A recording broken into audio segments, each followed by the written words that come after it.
வணக்கம் ஃப்ரெண்ட்ஸ். இப்போ நம்ம இருக்கிற இடம் வந்து சத்தியமங்கலம் உக்கரம்ன்ற ஏரியா. அங்கே வந்து கூடக்கரைன்னு சொல்லுவாங்க, அந்த ஏரியாவில் இருக்கும்.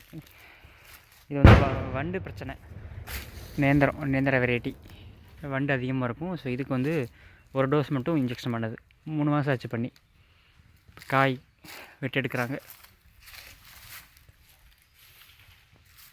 காய் லைட்டாக கொஞ்சம் ஊக்கம் வர்றதுக்காகவும் ஒரு டோஸ் கொடுத்துருக்கு, கூட சேர்த்து வண்டு கூட சேர்ந்து. ஓரளவுக்கு காய் ஊக்கம் இருக்குது. ஃபுல்லாக வண்டு அஃபெக்ட் ஆகிருக்கு, பார்த்தா தெரியும். வண்டு வந்துச்சுன்னா புடையிலே மரம் சாஞ்சிருது, தெரியுதுங்களா? மரமே சாஞ்சிருச்சு. அப்படியே அந்தளவுக்கு வண்டு எஃபெக்டாக உள்ளே சாப்பிட்டே இருக்கும். ஒரு வண்டு வந்துச்சு, ஒரு புழு வந்துச்சுனாலே அது அப்படியே மல்டிபிள் ஆகும். அப்படியே மல்டிபிள் ஆகிட்டே இருக்கும் தினமும். அந்தளவுக்கு அதை கடிச்சு குறுத்து சாய்ச்சிரும். ஈல்டு பெருசாக வராது, ஈல்டு நின்றும். அந்த பிரச்சனை இருக்கும். ஒரே ஒரு டோஸ் மட்டும் போட்டிருக்குது. அப்புறம் காய் வெட்டாவது, என்னோடய ரேட்டும் கம்மியானால வந்து அடுத்த டோஸ் வேணான்ட்டாங்க. ஸோ கரெக்டாக ஒரு டோஸ் தான் போட்டிருக்குது. 2.5 மாதத்துக்கு மேலே ஆச்சு, 3 மாதம் நியர்பை. ஓரளவுக்கு வெயிட் வரும்.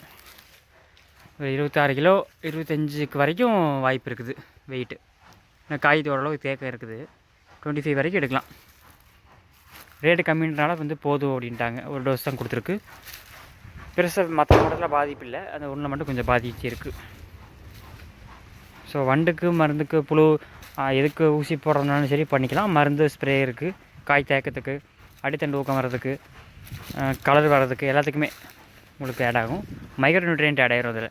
ஸோ அதனால் நீங்கள் போட்டிங்கன்னா வேறு மருந்தே கொடுக்க தேவையில்லை பெருசாக.